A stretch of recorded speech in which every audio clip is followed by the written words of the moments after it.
Welcome to the Frontlines of Leadership podcast, where my guests tell stories and share principles to inspire the rising generation of leaders. Today, I'm excited to welcome Joe Nabrotzky to the podcast. Joe provides transformational experiences to scale organizations and grow individuals, inspiring them to lead from the boardroom to the family room. Joe has spent more than 20 years as a business-minded people and culture leader, including a decade in a Fortune 100 company. He holds an MBA in organizational behavior and HR from Brigham Young University. He's coached and trained thousands of leaders in the US, Europe, South America, and Asia, and has lived all over the world. Joe eventually left the corporate world to become the kind of leadership guide he once wished he had as a CEO. He is now the co-founder and CEO of Global Leader Group, where he helps organizations find and build great leaders through executive search, leadership consulting, and coaching. Joe, welcome to the Frontlines of Leadership podcast. All right. Hey, Joe. Thank you so much for being willing to come on the podcast. Hey, so excited to be here. This has been something I've been excited for a while, so I appreciate making time for me today. Awesome. And I'm very excited to hear your principles and hear all of your leadership advice for anyone listening, especially the rising generation, which I hope to inspire, especially me being in that generation, to become better leaders. And to jump in, the first question always, as I want to focus on real stories from real leaders, who is one of the greatest leaders you've had in your life? And what were some of the leadership attributes they possessed that made their leadership stand out to you? And there's so many, so if it's okay, I'll give you a few different ones, but I promise they'll be engaging enough stories that it'll still make sense. But yeah, Please do. it's been said the most important work that I will ever do is within the walls of my own home. And I've been fortunate and very grateful that my wife is actually one of the best leaders I've ever known. And so if you think about it, I'm out working most of the day, and so she's the one that's actually home with the kids, and so her example is bigger than anything. So I'll share just a few of the stories about her. For example, I remember just the other day, I was pulling down the street and I saw two vans that had just barely collided. It was at the point where the airbags were deployed. There was stuff all over the road. And then all of a sudden I realized, oh my gosh, that's my van. And I look Okay. in there and the airbag was deployed and my wife was still in the driver's seat. The first responders were in there trying to get her out. I had my other kids that were in the car, and my young 9-year-old daughter runs up to me, gives me a big hug, and is just tears streaming down. Now, luckily, they're okay now, but it was what happened later that day that made me realize as leaders, we don't usually get to choose exactly when we're going to have those moments that can Mm. change and inspire our life. But it happened with my daughter later that day. So my wife is still recovering. She's still a little bit injured. And my daughter comes up to her and she's just so distraught. And she said, Mom, why did God do this? Why was this car accident part of his plan? Now, think about it in that moment, you as a leader. One, if my wife wasn't present, she was on her phone or doing something else, she would have missed this opportunity to be Mm. able to have an incredible interaction with my daughter. But my wife, being brilliant, she took a moment and she stopped. And then she said something to the effect of, Well, McKinley, we send you off to school, right? My daughter's like, Well, yeah, you send me to school. And she goes, But what if somebody's really mean to you at school? What if there's a big bully and they're mean to you? Do you sit to yourself and say, Why did mom send me to school to be a part of this bully? My dad was like, No, well, no, of course I wouldn't do that. My mom said, or my wife said, Okay, why? And she said, Well, you can't control what other people do. Mm. It's that bully that had their own actions, their own agency to do what they wanted to do. And my wife said, Yeah, but notice this way. You were actually born by me, and I kept you in my home for a long time. But then there came a time where I knew that in order for you to become who you can become, there's certain lessons that I can't teach you at home. And so Right. I was willing for you to go to school and go out of the home so that you can learn these different lessons. And I knew that there would be times when you would fall and scrape your knee, or that there would be a bully. But I also knew there was times that you were going to learn stuff that you couldn't learn here, and you're going to meet people that you wouldn't meet here. And all of a sudden you saw kind of the light bulb go off in my daughter, and she's like, Oh, I get it. So maybe it wasn't God who planned it, but it's part of his plan to be able to comfort us when bad things do happen. Now, that's just a simple little example of a story. But if I think of the best leaders out there, they are one, present for when opportunities arise, when somebody's wanting some advice or counsel. And then luckily, my wife was there to be able to put together a quick story analogy that taught her a principle where we could try to teach her all day long, but until something happens to where she's really hungry to learn, that's when now she's ready to be able to hit. So I actually don't believe everything happens for a reason. I don't believe it does, but I do believe that whatever happens, he can make the most out of it. Mm. That's amazing. That's this principle of presence, being there when, because like you said, a leader has no idea when there's going to be an opportunity to inspire somebody or really be there for somebody. And you're the second person who shared that principle of presence as a leader.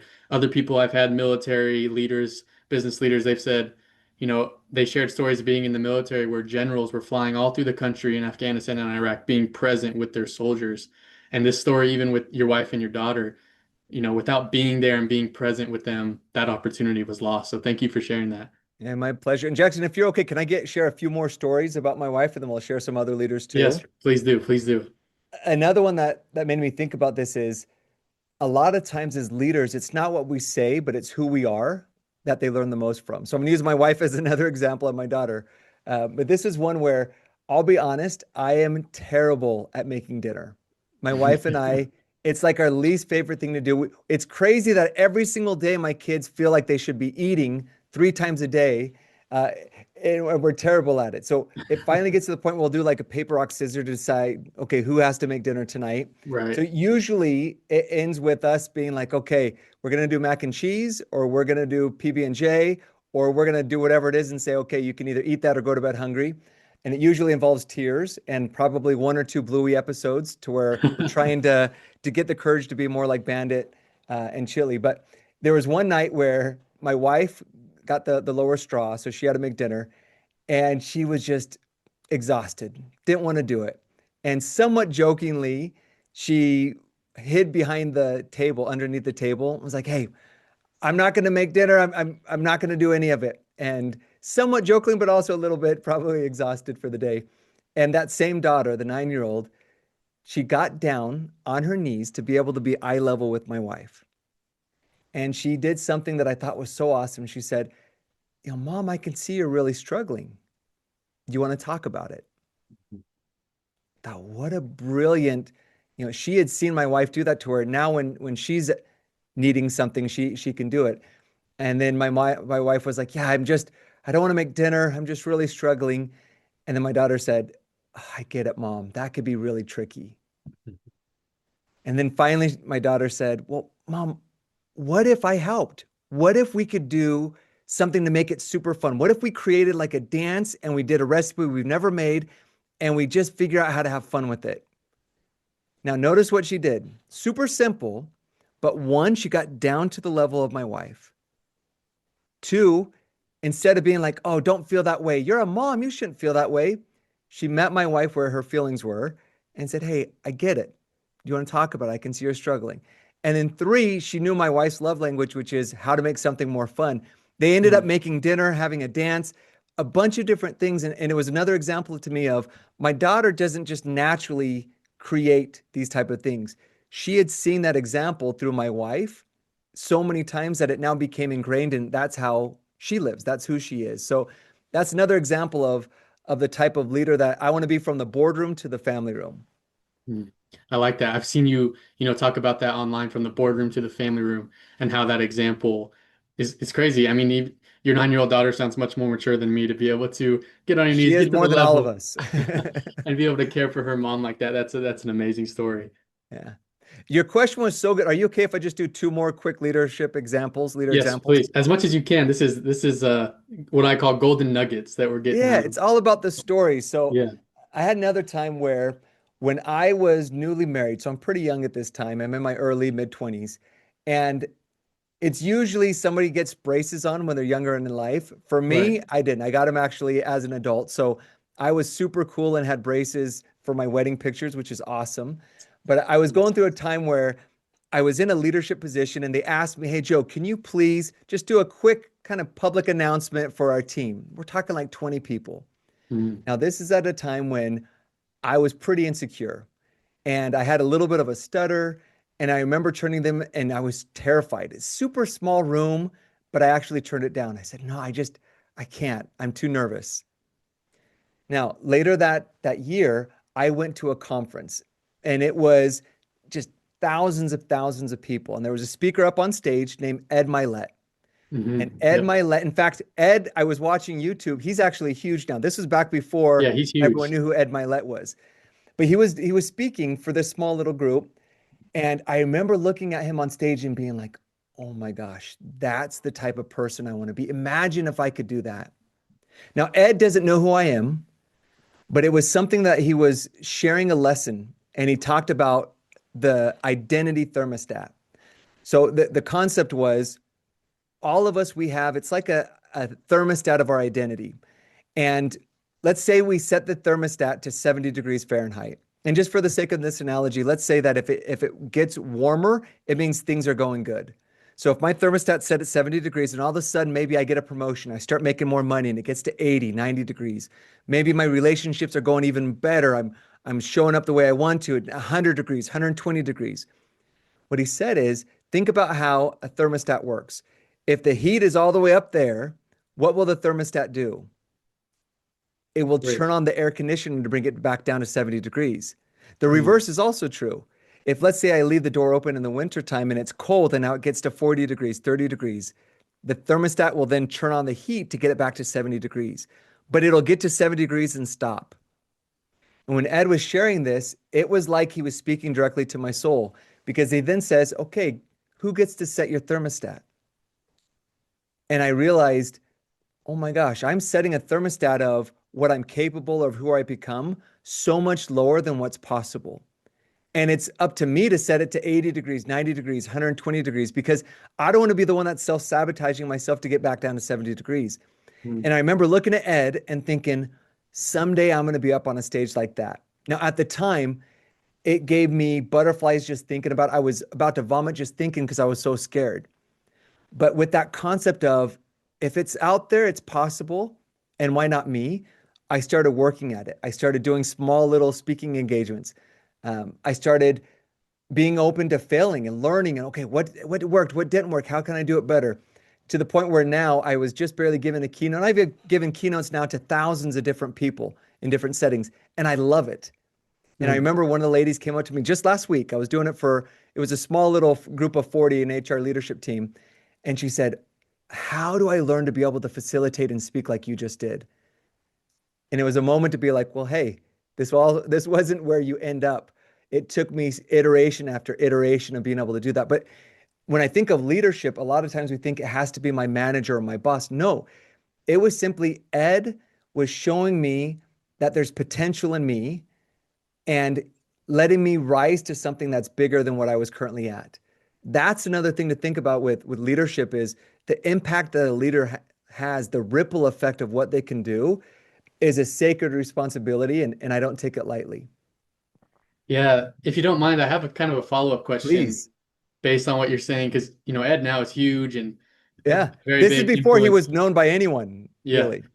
And you learned from him to set your own thermostat. And so for someone like me, that's inspiring to me. Okay, I'm setting the threshold, the minimum threshold of, essentially my success. Where do I want to raise to and continue to improve? But what you're saying is one way to do that is you have to go through iteration after iteration, which might mean failure after failure. And so if you have maybe some insight to us, how does someone get over that hump of being willing to fail and maybe fail fast and fail continuously before they get to where they want to go? Oh, such a good question. Um, you're kind of knowing my style. I'm going to share another story to answer that question. Okay. But when I was in college, I was taking a class, and my professor got up and he was talking about his son and said, oh, my son, he's in a band and they're living at my house. I hope someday they make it so that they'll live and leave my house because it's a little bit hard. Well, it turns out that band was Maroon 5. Oh, So wow. they ended up making it. So I was super curious over the years to learn more about his name is James Valentine. He's the lead guitarist. Hmm. And so one thing about James that's so interesting is I was listening to him talk about how creativity happens. And he was saying, look, some people see our music and they think we just created this amazing song all of a sudden. He said, no, you don't realize the reason we're able to do that is because I'm willing to create really cringy songs so many times until it gets better and better and better until finally we get something that we feel like the world will like. So his whole way of saying being creative, you have to create to be creative and being willing to be able to do that. And he used the analogy of saying, think about like an old house. You turn on the faucet after it's not been on for a long time.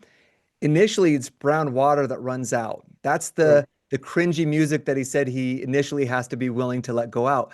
But eventually, the clear starts flowing.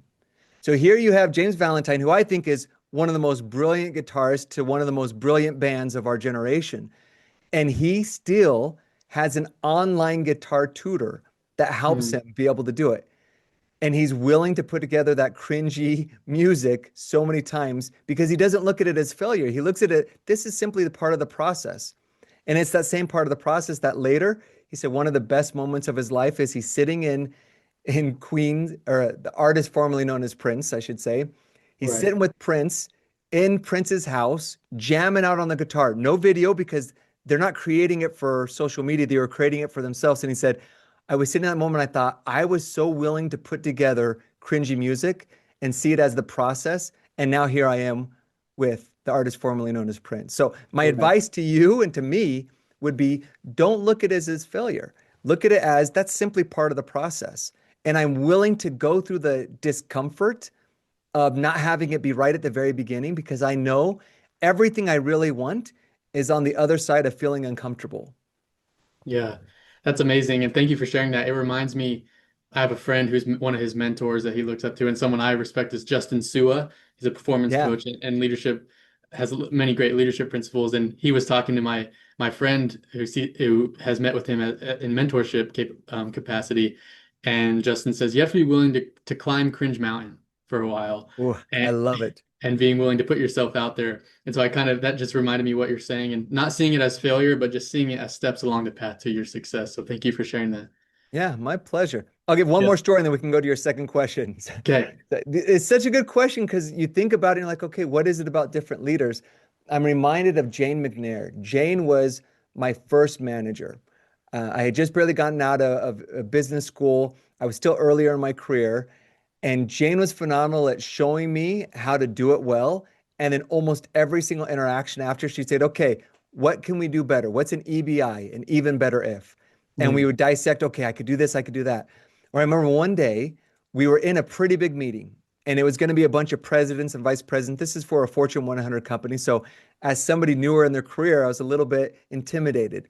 So I Right. walk into the room and there's four chairs around a table. But I knew that there was about eight of us that were supposed to be in that meeting. So I look at the chairs around the table and I think, I'm just going to go sit on the side. So I don't sit at the table. I go sit at one of the side chairs. Jane walks in. She sees me there. And you could just see it was like, okay, a conversation's going to happen after this. We Right. go back to her office and she goes, hey, Joe, I noticed that when you went into that room, you sat on the side. Tell me a little bit more about why that was. Now, notice she didn't come in with guns blazing saying, how dare you do this? It was, I noticed. And then she gave me an opportunity to think about it. And I said, I think it was more of I was just being considerate of them because I knew there was only four spots. And, and she goes, Joe, tell me really, why didn't you take one of those four chairs? And when I was being really honest with myself, it was like, well, look, I didn't feel like I deserved it. Mm. And she said something that I will never forget. She said, Joe, don't ever give up an opportunity to have a seat at the table. That simple little comment of one, her being able to notice, and then two, give me feedback, and then help me think about it. From that time forward, I kind of assumed I had a seat at the table, physically and metaphorically. I just assumed that I was part of it, and that whole imposter syndrome and all the other different stuff, similar to Ed Milet's of raising your temperature of what you're Mhm. able to do, game changer for me after that. Yeah, I love that. Always understanding that, essentially you're speaking of your worth. You walk into a room, you're worthy to be there. You have a seat at the Yeah, table and not taking that, not self-selecting out. My wife is in her first year of law school, and so we went through the whole LSAT test prep, yeah, applying for all these law schools, and you get your LSAT score back, you got your GPA, your grades, and it's like, well, I shouldn't apply to, in this Ivy League or whatever it is. yeah. And we had these many conversations of don't self-select out. You deserve a seat at the So good. table. and you're worthy. So thank you for sharing that. And thank you for all the stories. I really appreciate the stories. That's my biggest focus on the podcast. That's why it has the name Front Lines of Leadership, true, real stories from people's lives. So thank you for sharing those. Oh, my pleasure. Thanks for the opportunity. Yeah, and let's move to the next question. Okay. Something that how this came about, speaking to the rising generation, stories and principles to teach and inspire the rising generation of leaders. And a lot of times, someone graduates college or they're in their first early job in their career. You're not necessarily going to have a leadership position or a leadership role. And so for someone who doesn't necessarily have a former leadership role yet, how can they start being a leader now, before they get that role? Yeah. I think it starts with how you even define leadership. If you want to think about leadership in a simple, it's how do I see the potential in either people, process, or a product, and then inspire and equipped to continually progress. So if you think of that definition, a leader doesn't even mean you have a leadership title or manager title.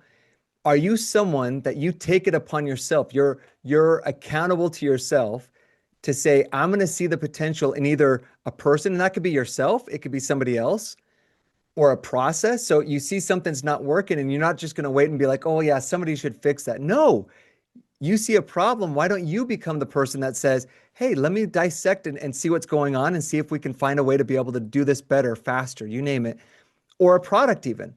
So I like the concept of thinking like it's your company because it is. Whether you're Mm. an employee or you don't have to be an entrepreneur and own the company to say it's your company.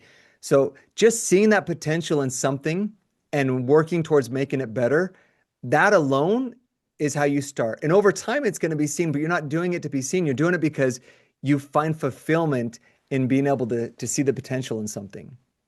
Yeah.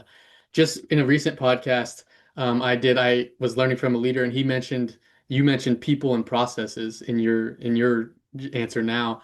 And he talked about this research that had been done at Ohio State, and they took 1,800 leadership behaviors, and then they did a bunch of research and narrowed all 1,800 of those down to two things, and that was people and processes. Ultimately, Ooh, leadership came down to how do you interact and encourage people, and then how do you streamline the processes and improve processes. So I think that kind of goes along with what you're saying, to inspire those and equip those with like progression over time rather than focusing, this is my role now. I don't have to be tied to my position or my role, but rather the people that I'm impacting and the processes that I'm trying to improve. yeah, I love it. And I just kind of always assumed I had ownership to be able to do it. Hmm. And realistically, I maybe got slapped on the wrist a few times, but the majority of times they were like, that was awesome. Thanks for doing it. Instead of being like, is it okay if I do this? Do I have permission to be able to solve this better? Or no, you just kind of assume you have the authority. And then a lot of times they give it to you over time. Yeah, and I think that can be hard, like especially I've had it in my own experience in my work now for the software company that I work for.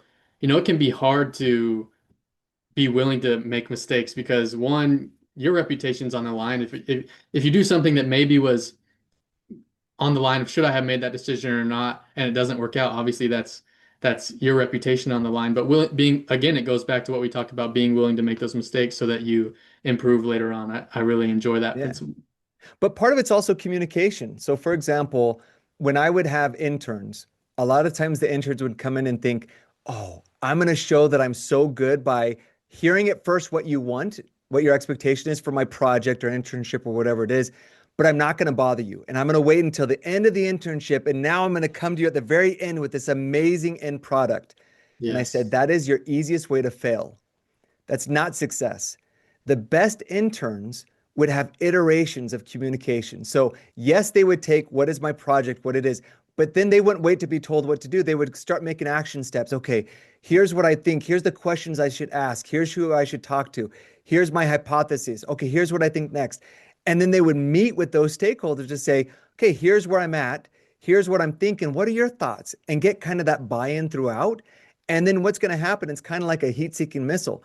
It's never 100% straight on target. It's constantly making small little course adjustments. And so that's the other concept too, is when I say take ownership, it wasn't I was going to go and wait to the very end of doing something big and all of a sudden they're like, hey, I never sponsored that. What are you doing? No, I would proactively find little things but I was great at that stakeholder management to communicate. Mhm. And then if they said, you know what, actually, that's not a priority, peace, no problem. I'll go to something else that is. I'll find another problem, or I'll say to my manager or my leader, what problems do you see? And I'll go figure out solutions to those. But that's the other key piece is I'm not saying doing it in a vacuum.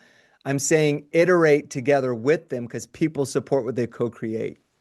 Yeah, I was that intern. I learned that Yeah. lesson the hard way. I remember my internships. You want to get this project, you want to kind of come in and Yeah. impress your manager, like, I'm gonna get the rules, I'm gonna get the instructions, I'm gonna get it done. Kind of like just be smooth with it and had turn it in. It's gonna be this great thing. And I learned that lesson very early, that to meet in and tap in with those stakeholders to get the right results.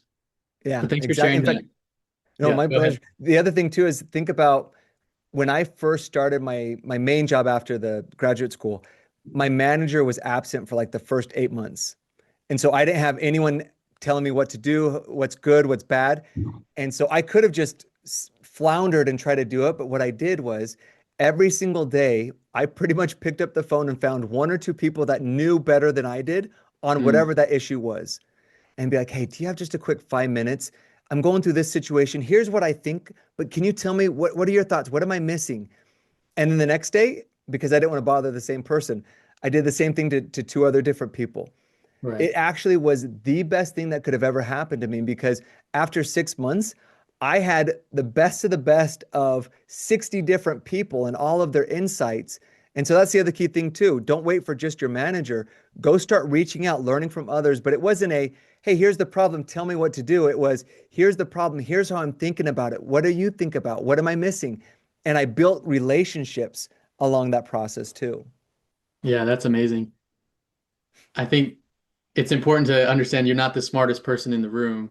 And when you have that kind of mindset, I'm not the smartest person in the room, then you start talking to other people, you start getting the right minds on it, and then that's how you complete the project the most efficiently and the best outcome usually. Yeah. My current CEO, Jonathan, what I love about him is when we go into a meeting, he'll purposefully be curious.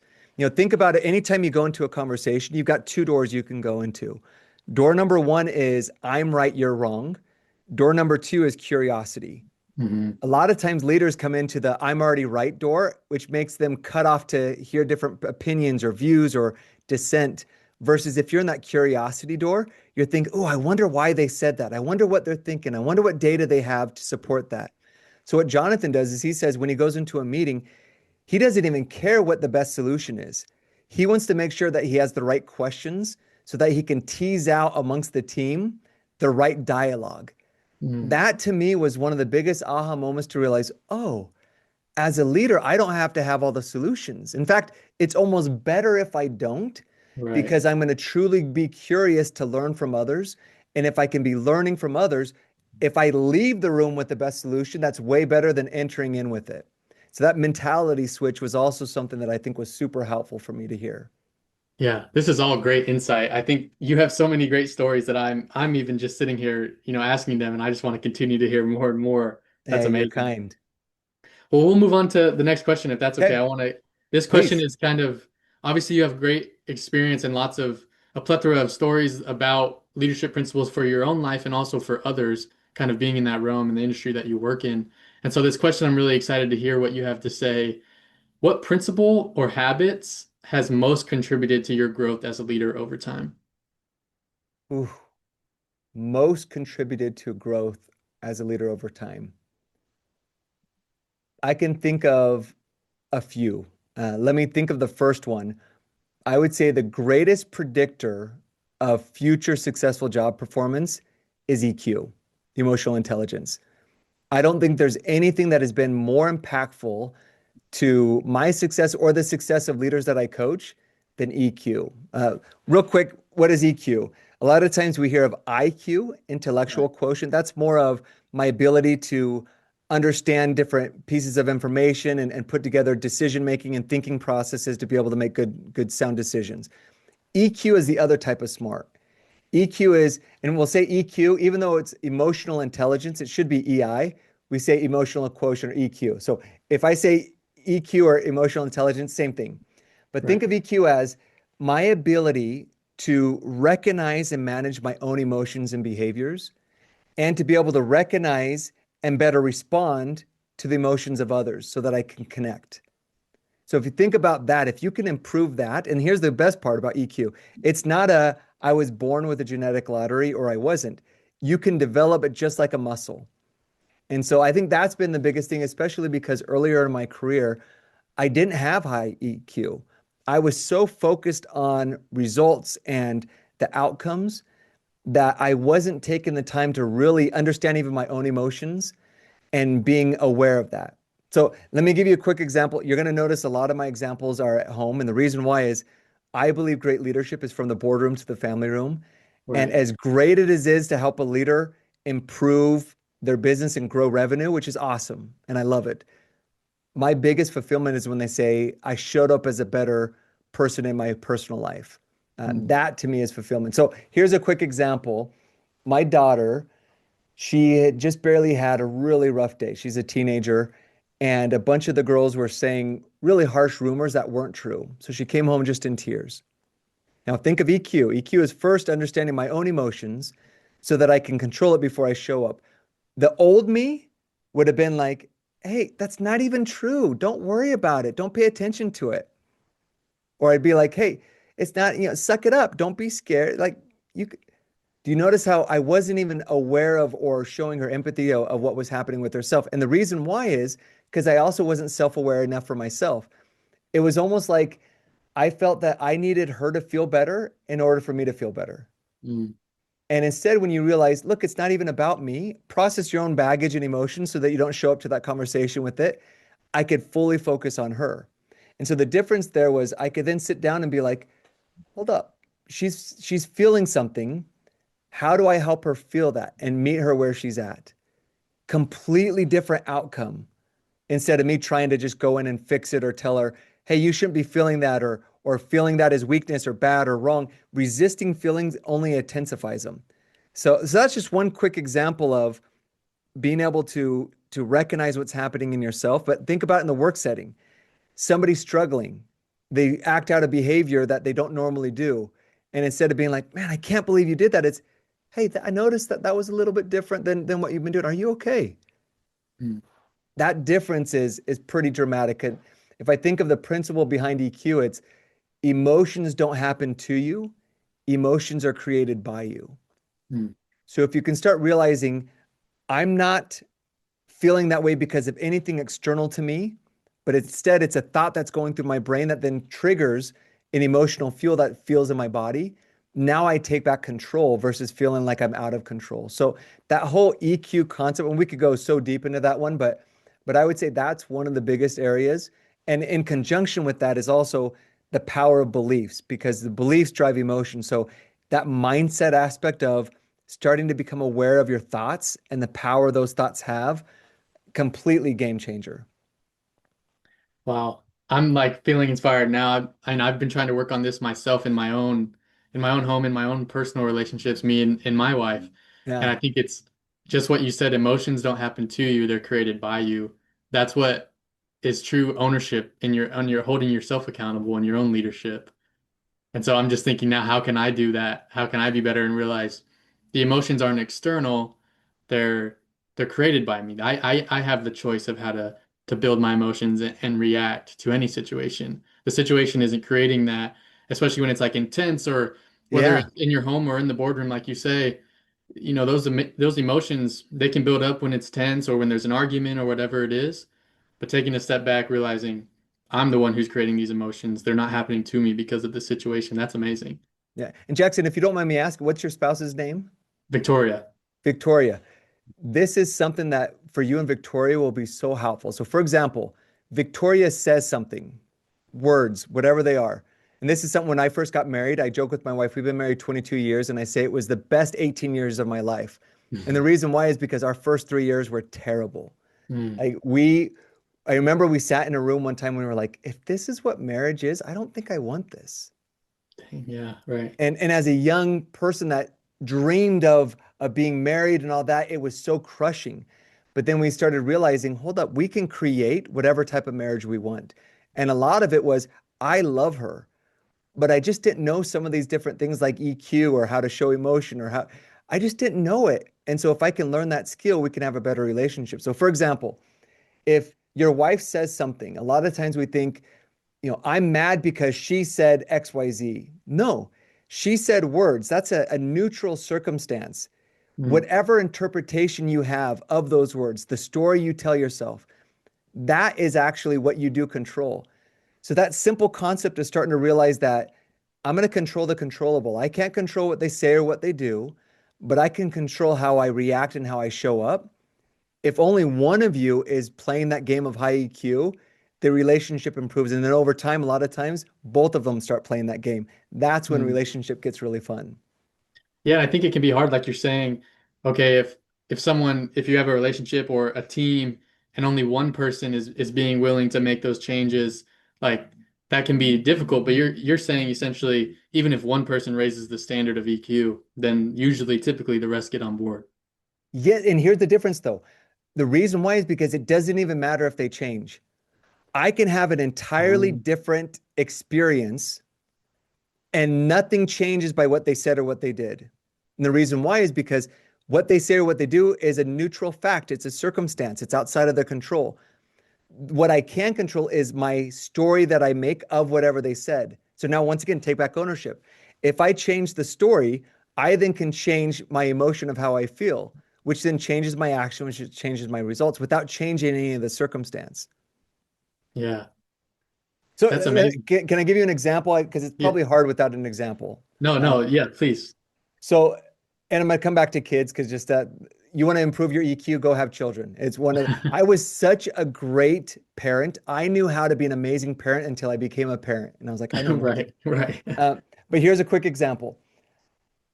I came home from work one day, and we have a theater room, and we have a rule that if you use the theater room, you clean it up. Pretty simple rule. Well, I Mm, walked into the theater room, and there was trash everywhere, spilled pop, all this different stuff. And we had a rule that my daughter knows not to do that. And initially I came home and I was pretty frustrated. And I was like, we had this rule. You don't respect me. You don't respect my rules. And I normally am a pretty patient guy. It's like you only have a certain amount of patience juice throughout the day. And right. once you use up all that patience juice, the smallest little thing will set you off. Mhm. Now, I was sitting in bed that night and I remember thinking, man, I don't like how I showed up tonight. That's not the type of dad I want to be. I don't want to be the type of dad that rules by authority because I'm your dad. I want to be the type of dad that they want to follow, right? And I'm not saying I don't want to hold her accountable, but I just flying off the handle and yelling and all that's not how I want to be. Now, if you were to ask me, why was I upset? I would have told you it's because she left all the trash in the theater room. But notice, that's a neutral circumstance. Mm, Cans left in the theater room. That's neutral. I chose, and I didn't realize in the moment that I chose it, right? But I chose to have it mean something like, she doesn't respect me, she doesn't respect my rules. That thought, that belief triggered emotion of frustration, anger. Feeling that frustration, anger because I wasn't self aware and control it. I then acted out in frustration. The result is I showed up as somebody that wasn't respecting her. We mhm. call it the bear model. And that's because notice what I just went through. My Right. belief of she doesn't respect me or my rules drove my emotion of feeling frustration, anger, which then drove my action of yelling and losing my temper, which then drove the result of I actually don't respect her and show up as a not deliberate father. We call it the bear model because it's causality. So Mm, going back to EQ, simply realizing, look, it wasn't what my daughter did or said, it was my response. Now I can create a new story.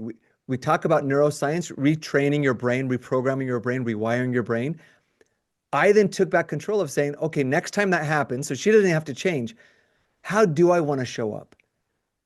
And I still want to hold her accountable. But notice the next time it happened, I was able to do it from a place where that night I went to bed and I'm like, that's the type of dad she deserves and yeah, that I want to be. And I still had the conversation, but I did it in a way that actually created her wanting to change more. right. Well, Joe, you shared several things that I hope we can come back to, especially the bear model. I want to come back to that if we can later on, but kind Sure. of with what we're talking about now, you shared the example of family, but I think one thing that I'm interested and curious about, you're saying in high pressure situations, You can react a certain way. You don't want to react that way. You're reflecting on it. And then in the future, you react differently. I kind of want to touch on this high pressure Yeah. leadership, what it looks like in high pressure or uncertain environments. And then if we can, I would really love to go to the bear model and maybe touch on that a little bit more after.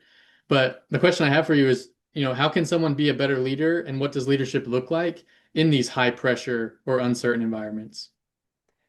Yeah, my first thing is going to be going back to the bear model of first bear up. I call it bear up, meaning you become self-aware of whatever your current belief, emotion, action, or result is. And Mm, over time, you get better of, usually it happens after the fact. You show up the way you don't want to, and then you're like, okay, what was my belief? Okay, what was my emotion? But over time, you get better and better to where now you can actually do it before you show up the way that you don't want to. So my first advice to anyone is you're in a high pressure situation. There's a lot of change or other different stuff. If you can become aware of your belief in that moment, you now can then control it. Most of us are not aware of our beliefs. We have mm, tens of thousands of thoughts every single day, and we're not aware of most of them. So that's my first advice is use the self-awareness to become aware, because if you find yourself in that moment, you start getting angry, upset, you're like, okay, hold up, self-awareness. Why am I angry, upset? It's not because of what they said. It's because of my belief or my thought of whatever I'm giving the story about what they said. And now I take back control to how I want to show up. And I can do it in a way that's more productive. Now, I'll give you an example. So the bear model is one thing, but also I'll show how this played out. I was in a really heated conversation. This was back, you got to remember, before we know everything about COVID. This is right when COVID was first discovered. I was okay. working for a large company, and one of our factories was in China, right where COVID was discovered. Dang. So remember, you got to forget that you know what you know now. We didn't Yep. know it was so contagious. We didn't know all the different stuff, but we were in a leadership meeting, and we had some of our employees say, I'm worried about going into the work because of getting COVID. What do I do? Super high pressure. We have our different presidents, other things. And I'm sitting in this meeting, and one of our big leaders said, you know what? They have to be in the office. They absolutely have to be in the office. And I remember thinking, I get it. And normally, especially if it's like a plant role, yes, you have to be on the shop floor in order to do it. But we're talking about finance or HR or other people Mm, where technically they could do their job outside of the office. And I said, well, what right. about this? If somebody has a child that is more susceptible to getting COVID, and they say, I'm worried to go into the office because I might be exposed, which means I might bring it home and endanger that child. Are you telling me we're still going to force them to go into the office? And he turned to me and he said, yes. Wow. Now, I remember in the moment, once again, we have to forget what we know about now. This was at the very beginning of, Yeah, it yeah, was yeah. just coming out. We didn't hear about quarantine, like all of that's new, right? That happened after this. But in the moment, I initially was like crazy angry because I was like, how dare you? We say we care about people, but when something comes up that's butting against my value of caring about people and their health and their safety, and we're saying when they really don't have to be there, that they must be, and there's not a good reason why you're giving me of why, I initially got very angry and I realized, hold up, remember self-awareness. Mhm. What's going on and what was happening in my own is he was doing something that was a violation of my values, and I was immediately reacting to it. And I had to take a step back and say, okay, how do I have dialogue? Now I can passionately disagree, but you'll notice if you do it from a state of, once again, I'm right, you're wrong versus curiosity, you're usually not going to win the argument and it's going to be a bad relationship. So in Right. the moment, I had to see my bear, become a little bit more relaxed, and then I started asking more and more questions. And I asked things like, hold up, I started realizing he actually doesn't have any children. And no offense, because there's great people that have all different types of demographics and lifestyles, but he didn't have any children. And then my head of legal also didn't have any children. So for them, it was pretty easy to say, yeah, it doesn't matter because they didn't know what it's like to have a child that you're going to get sick because you. So I was able to ask questions and get them to see maybe a different perspective of someone that does have children to be able to have more dialogue. Mhm. Now, do you see the difference there of if I would have just been like, how dare you, you're wrong? we wouldn't have had the dialogue that was needed to be able to flesh out the different things. Now, long story short, I even with all of that sharing and all the different stuff, they still decided to have that same policy. And I said, look, I'm going to tell you, I will predict a week or two from now, you will have a revolt from all these different people because I'm violently opposed to it because that's not the values that we're creating. And then if Right. they don't, give it a few months and they're going to actually leave the second they can because they're going to realize this is not the place that values them. Right. Now, once again, hindsight is a lot easier to be able to see. Well, a week after that decision, they realized, oh, that was the wrong decision. They came back and backtracked, but we had already lost a lot of the goodwill. In fact, myself included, of realizing this is probably not a long-term place for me because it Mhm. doesn't align to my values. That was a long Yeah. answer, but it's kind of a mixture of your question. No, thank you for sharing that. That definitely answers it and kind of gives insight more into how you reacted. And I kind of want to touch on that. Eventually you said, a week later they realized that probably wasn't the right decision. Unfortunately, I'd lost some of the goodwill of the team, but if if you wouldn't have responded and gone through the dialogue and tried to cater that relationship a little bit more and get what needed to be talked about out, pride creeps in and they could have pushed that off for months, weeks, or months even more. But I imagine because you were willing to take a step back, see your bear, they were now a week later being willing, humble enough to say, okay, that was the wrong decision and move forward from there rather than through pride and anger for you and your opinion being Yeah. strong handed on that. And this is where sometimes I'm wrong. Like that, in that view, I actually felt that I was fully justified, but they also felt they were fully justified. So I still wasn't going in and saying my solution is the only right way. I still was curious to say, okay, help me understand why you're saying that. Mm. Help me understand this. And that's when it was revealed to me a little bit more of why they were feeling the way that they were feeling. But if I wasn't able to go through that myself, I would probably have showed up in a way that I look back and I'm like, "Ah, I don't like how I showed up. Versus I felt great about how I showed up. I didn't like the outcome, but I was like, hey, I did what I could do. And sometimes as a leader, here's the hardest part of that whole situation. When you're in a room and you're going through dialogue and the decision's not what you think is right, as a leader, you still have to get in the boat and row after a decision's made. It was the hardest thing for me to go back Yeah. to my client groups and say, here's what we're doing and why. That's hard.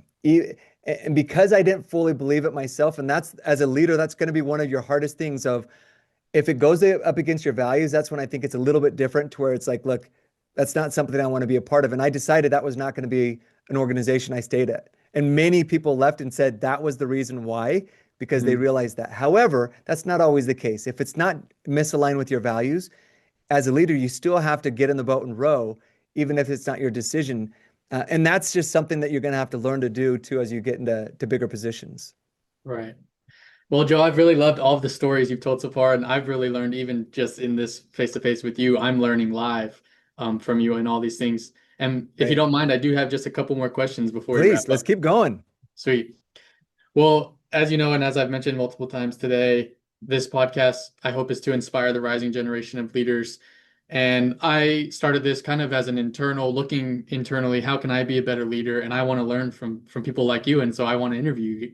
And even if no one listens to my podcast again, I'm learning, even if not another I'm soul learning too. here. So you got two at least two people that are willing participants learning together. Good, thank you. And so this question kind of stems from that, is I'm interested to know from your experience whether that's working with young professionals or visualizing your own kids or maybe young adults in your community or even at companies that employees younger employees that you've worked with at companies, what do you see that young leaders do well in our day and maybe some things where we might tend to struggle and we could improve? Yeah, I love that. My oldest is actually 20 years old.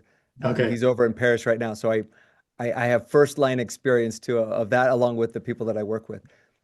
I think one of the greatest advantages is also one of the greatest disadvantages to your generation. And that is the focus on mental health and that health matters. I think of the positive side, I absolutely love it because what we're doing is we're saying EQ, that's really what we're talking about.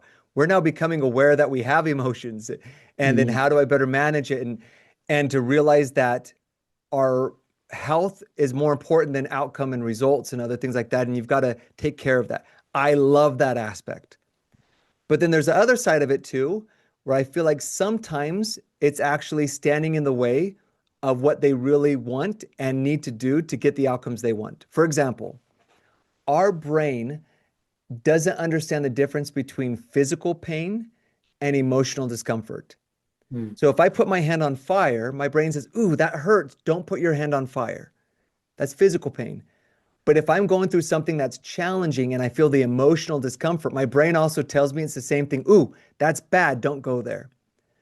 The problem I see with some of the new generation is if they feel that discomfort or it's not something that they're fully passionate about, a lot of times they're like, okay, that means I shouldn't be going there.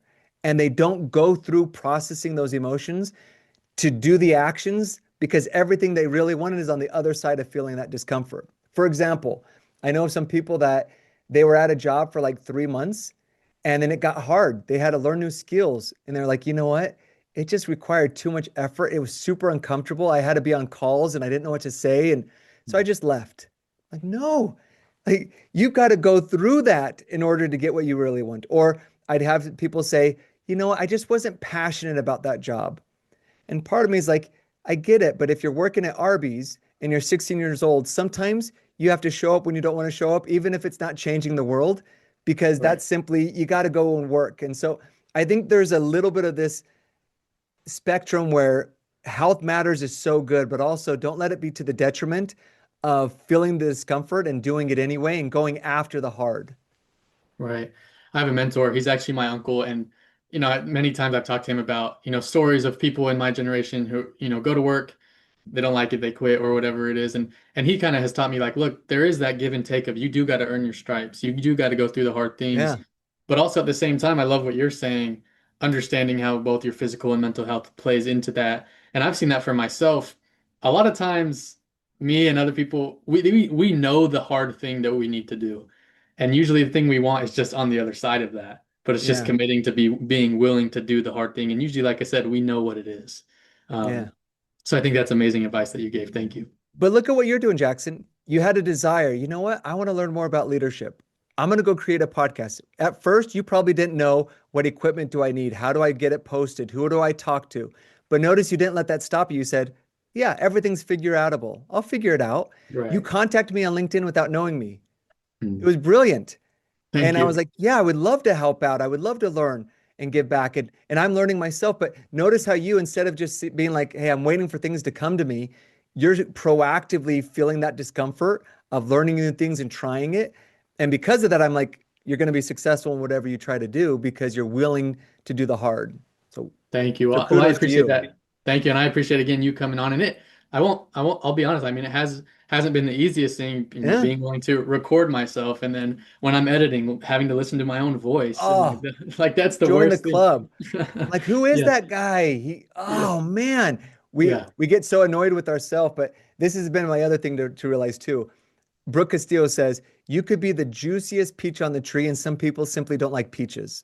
Mm. So if you can realize I'm not for everyone, it actually gives me a lot more comfort to realize there's some people listening to this podcast and will be like, "Oh, you know what? That's not for me. I didn't jive with what he was saying or how he said it." No problem. I'm not for Mhm. everyone. But if there is one person out there that found value in it, awesome. Those are my people, and I want to surround myself with more of those people. Right. And that's my goal. Even if it inspires one person, and every time I do this, that person tends to be me. So Love it. mission accomplished. Yeah. Well, Joe, thank you so much. I have one more question Sure. that I'd love to focus on and get your advice, um, and kind of how this has played into your ability to be a leader and Yeah. grow as a leader, even now in your life. I'm me personally, I like to say I'm, man of business, a man of education, whatever it is, but I'm also a man of faith and believe in God orchestrating this life. And I'd love to hear from you how your faith has contributed to your ability to be a great leader.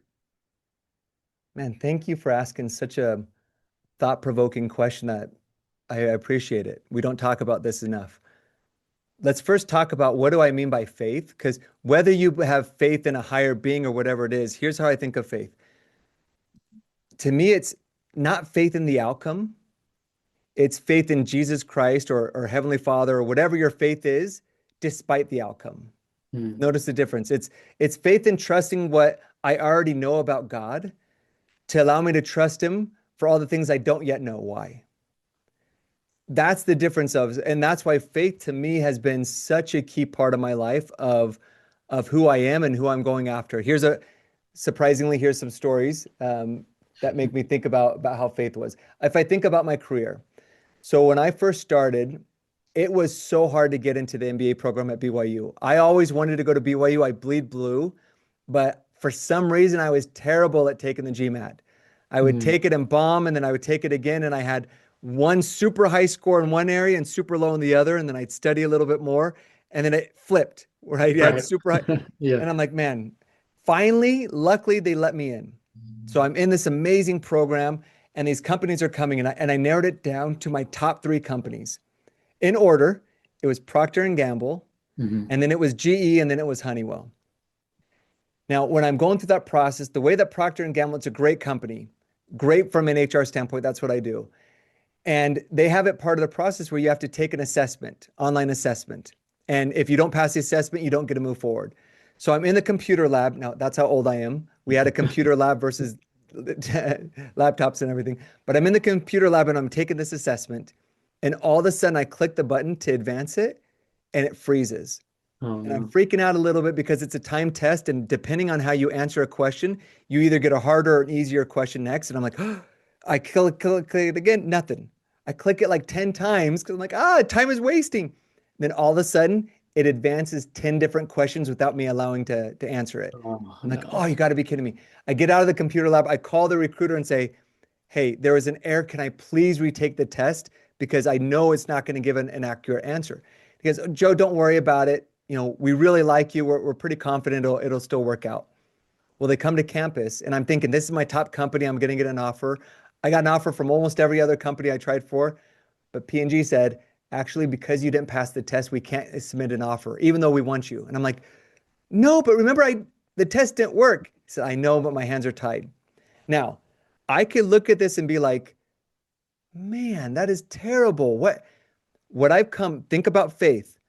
I believe that I make the best decisions I can. I take data, I think about it, I think about pros and cons, and then I take it to somebody that knows a whole lot more than me, which is to me is my heavenly Father, God, or superpower, however you want to phrase it to who it is for you. And then he'll either give me a red light, green light, or a yellow light. A red Mm. light is a no, don't do it. A green light is yes, do it. Or yellow is a kind of like what you do when you drive a car. If you're going through a yellow light, you slam on the gas to go through it, right? Yeah. If you're a yellow light, you just make a decision and then he'll later tell you if it's green or red. But I realized, you know what? Turns out that's a red light. Even though if it were up to me, I would be at P&G. So Right. option number 2, I'm at GE. GE calls me up for an offer. I'm so excited. This is where I wanted to go. Great HR program. And the recruiter's talking to me on the phone and he goes, I gotta warn you, we don't negotiate salaries. So whatever I tell you, we don't negotiate it. You either accept or you don't accept. I'm like, okay. Now this is at a time where I had several children. I went back to get my MBA later on in life. I Right. had to provide for my family. I took off 2 years to go to school. I had no income, very challenging from that standpoint. So I wish I could say money didn't matter, but I had to pay bills, right? To be able to feed Right. my family. So I'm on the phone and he gives me a number and it was like, oh my gosh. It was such a low number that I was like, I don't think I can support my family that way. So my second company, I was like, okay, that's out. The third company, Honeywell, which I loved and I ended up choosing Honeywell, by the way, Right. calls me up and gives me an incredible offer. I'm so excited. While I'm on the phone with Honeywell, GE calls me on the other line and leaves a message. Joe, urgent, you got to call me. I'm so sorry I made a mistake. I call back the GE recruiter and he says, I gave you the weekly salary or the monthly salary when it should have been the weekly. So I Mm. basically gave you 4 times less than what it should have been. Please accept my apology. And I said, I just accepted my other offer, so I'm moving forward.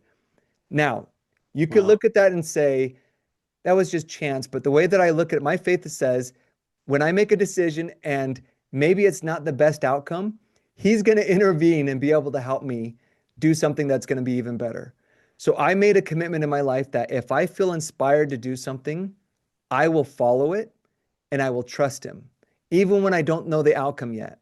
So fast forward, I'm now in Switzerland with Honeywell. Loved my time there. We were there for about 5 years. And I loved the company. I loved what I was doing. We were feeling like locals. We put my kids in local schools. They all spoke French. So I'm thinking I'd retire there. I start getting this feeling of, nope, you need to leave Switzerland and start a company. No, I worked my whole life to finally get kind of the golden handcuffs, if you will. Right. Last thing I'm going to do is leave Switzerland and start a company that has no income. No. And I kept putting that on the back burner of no, no, no, no, no. Finally, it got too strong where I said, all right, I will follow it. And within a few weeks, we left Honeywell. We started Global Leader Group about 5.5, 6 years ago. Now, when I came to this back to the States, if I didn't know that that was 100% guided from him, I would constantly look back with regrets. Now, here's some of the stuff that happened. A few months after that, I started having some pain in my stomach, and I hate going to the hospital, and I'm cheap, so I don't want to go there. So Right. finally got to the point where I'm like, okay, I should probably go talk to my wife. And I go outside and she's gardening, and I say, hey, Brittany, if this pain is still here tomorrow, I'm gonna go to, and then it was so painful that I cowered over. I couldn't even talk for like 5 seconds. And I was like, yeah, if that pain continues again, I'm gonna go to the, and she's like, no, Joe, we're going to the hospital right now. So we go to the emergency room. Long story short, I actually, unknown to me, had a huge tumor, size of a Wow. big peach, that was inside my esophagus, and it was growing and spreading. And the initial diagnosis was, Joe, this is not looking good. Basically, get your life in order to be able to not be here soon. Wow. Now, here's some of the other stuff that happened. I start looking back and thinking, I felt inspired to come here. So now when I'm not here, my wife will be next to family that can take care of her. 1 month before I had that, I had the strongest impression to double my life insurance. And I doubled it. And I'm thinking, oh, that makes sense why. Mm. Now, fast forward, spoiler alert, I'm still alive. I have a Yeah. clean bill of health. But it was those type of things where I didn't have to look back and be like, oh, what if? It was because I followed what I felt was right in the moment and I knew it was the right thing. Well, it turns out I didn't actually have a tumor, but it helped me gain additional understanding and appreciation for life and what I can be doing and giving and completely changed the way that I viewed life. Well, fast forward, I'm now going through, and I have a teenage daughter at the time. And I won't be too graphic, but we had a really, really tough several weeks. Her best friend died by suicide, Mm. and and it was something that was absolutely devastating to our whole family. And she was really struggling. Well, luckily, I was there to be able to help her and care for her and do all the different stuff. Now, at that time, you could look back and be like, well, why was I feeling inspired to come here? This has been terrible. Her best friend died by suicide. And then 2 weeks later, the one person in our community that my daughter really bonded with, she was the sweetest lady. She really helped my daughter through a lot of hard stuff. Well, unfortunately, she died by a murder suicide right across the street from. These are our friends that we played softball My with. gosh. And I'm thinking I had to actually come home and when the ambulance was there, I had to get my daughter quickly out because it was so traumatic to hear sirens again and see the yellow tape. And now, if I had been thinking, wait, I wasn't inspired to come here in the beginning, I would look back and be like, why did Heavenly Father do this? Why does God, similar to what my daughter was saying, why is this part of his plan? But because I knew it was inspired by him, I didn't even have to go there. I knew that I don't have to have trust that the outcome will be what I want it to be. I have trust that he knows more than I do, and I'm willing to go through this process. Mm. And I look back and I can say, my entire life from that time forward is I will do whatever I feel is right. And I know despite the outcome, I'm going to continue to have faith.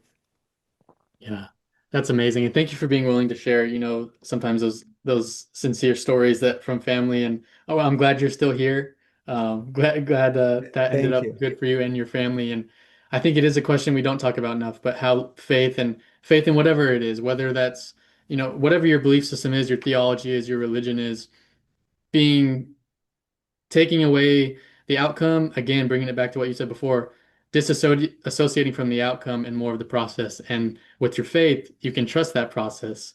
I used to always say that playing basketball in high school, trust the process. We're Yeah. going to get there. And so thank you again for being willing to share that. That's amazing. My pleasure. And it doesn't have to be that grandiose of a thing. It could be the simple things where you feel inspired to do a small thing. The other Mhm. night, it was midnight. I'm driving along the freeway and there's like a sketchy van with fogged up windows. Remember, it's like midnight Right. and pulled off on the side of the street. And I had the prompting, the feeling, hey, you should stop and help. And my logical body mind was like, no, I'm not Mhm. going to stop it. I've watched those murder shows, and every Right. murder show I've ever watched ends in murder. I'm not going to Yeah. go. In fact, this was just the week before there actually was a hostage on that same freeway. And I live in Utah. It seems like a safe Yeah. place. It was right there on that same freeway. And I'm like, no. So I Oh keep my gosh. driving. The feeling kept coming. Joe, turn around and go help him. Finally, remember, go back to faith of, hey, it wasn't necessarily something that I heard as more than I felt, but it was so strong that I said, I'm going to be the type of person when I feel a prompting, I'm going to act. So I turn around on the freeway, go back, and I have my son, he was in the car, and I said, FaceTime me because in case something happens, I need you to call 911. Yeah. We get safety. Well, I go in and here's this woman that doesn't speak any English. She was visiting from Peru. Her car ran out of gas, her phone went out of battery, and she's just sitting in this cold car crying because she doesn't know what to do in a foreign land. And here this foreign white guy walks up and she's probably scared. And I was able to communicate because luckily I have some very small language capabilities, but I speak Portuguese and French. And so we were able to somewhat get Spanish enough. Nice. And basically we were able to help her. And I remember driving home that day thinking, man, if I didn't follow that prompting, she could still be there right now. Going Right. back to faith of it's following those little promptings despite the outcome, because you know it's part of this process of becoming that really matters. Yeah. That's amazing. And again, thank you for being willing to share that. I think as a leader, sometimes we think, oh, maybe the leader is the loudest in the room or the most outgoing or the person who has all the answers. But really, it's just the person that has the trust to continue to move forward and ultimately comes back to people in those relationships. Are you willing to serve and do what it takes to serve those people around you? Because, like I said, leadership isn't always about position. It's more about the influence and the relationships and the people that you have 100%. the responsibility to serve. So thank you for sharing that. And Joe, thank you again. That was my final question I wanted to hear from you. I just want to say thank you so much, how much I enjoyed your stories and your principles of leadership, and thank you so much for coming on. Hey, thank you for letting me have the opportunity to reflect on these awesome questions because it was just as beneficial for me to think about it as it was hopefully for one or any of the other people that maybe like peaches. So thank you. I appreciate it, Jackson. Thanks, Joe. Cheers. Thank you for spending time with us on the Front Lines of Leadership podcast. Leadership isn't about the position you hold, it's about the responsibility you accept and the people you serve. Take a moment to reflect on one principle from today's conversation that you can apply immediately, at work, at home, or in your community. Small, intentional actions compound into real leadership. Subscribe, share, and join us again as we continue to learn from leaders who show us what it means to lead from the front lines.